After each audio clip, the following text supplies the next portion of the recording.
Assalamualaikum warahmatullahi wabarakatuh. Halo, perkenalkan nama saya Bintang Diva Safura dengan NIM 12140600025.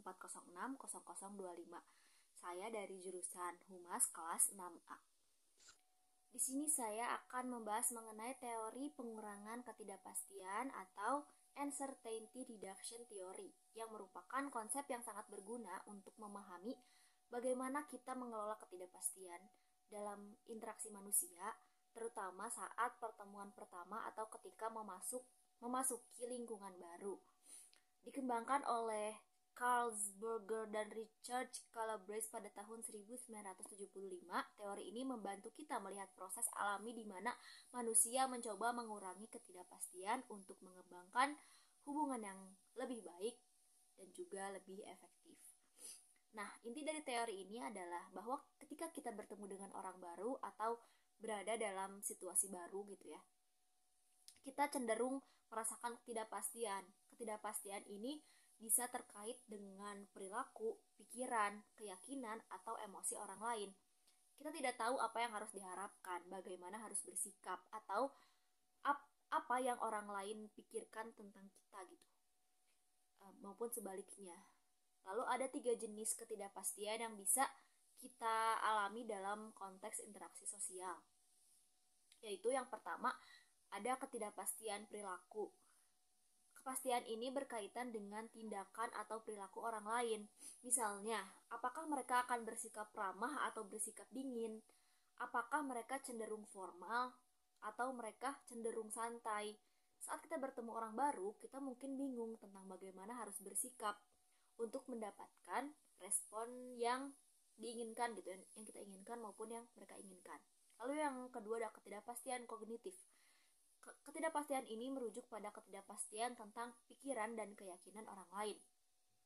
Kita mungkin tidak tahu apa yang mereka yakini, apa pandangan mereka tentang isu tertentu, atau bagaimana mereka merasakan hal-hal tertentu. Kita tidak tahu. Lalu yang ketiga ada ketidakpastian afektif. Ketidakpastian ini terkait dengan emosi atau perasaan orang lain. Apakah mereka menyukai kita? Apakah mereka marah, senang, atau netral? Kita mungkin kesulitan menilai perasaan mereka hanya dengan melihat ekspresi wajah atau bahasa tubuh, karena ada juga orang yang jutek tapi ternyata dia baik gitu. Lalu ada cara mengurangi ketidakpastian. Untuk mengurangi ketidakpastian itu kita seringkali menggunakan berbagai strategi. Salah satunya yaitu menggunakan strategi observasi, di mana kita memperhatikan bagaimana orang lain berinteraksi dan mencoba memahami apa yang mereka ini gitu. Strategi lain mungkin kita bisa komunikasi langsung, yaitu dengan bertanya dan berinteraksi secara langsung dengan orang tersebut atau dengan orang lain untuk mendapatkan informasi yang lebih jelas atau bisa bonding lah gitu.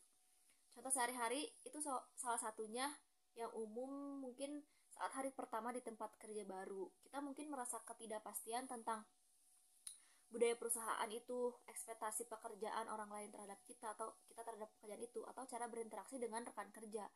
Untuk mengurangi ketidakpastian ini, kita bisa mengamati bagaimana orang lain berinteraksi, bertanya kepada atasan atau rekan kerja tentang prosedur yang benar, dan meminta nasihat dari rekan kerja yang lebih berpengalaman gitu.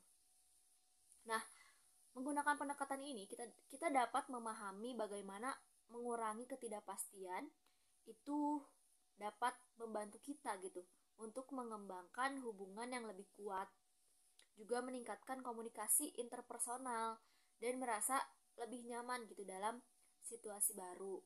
Teori pengurangan ketidakpastian juga relevan dalam konteks hubungan masyarakat atau public relations, di mana komunikasi yang efektif dan manajemen ketidakpastian itu menjadi salah satu kunci dalam mengembangkan hubungan yang baik dengan publik dan juga dengan klien gitu misalnya. Baik, sekian dari saya. Terima kasih. Wassalamualaikum warahmatullahi wabarakatuh.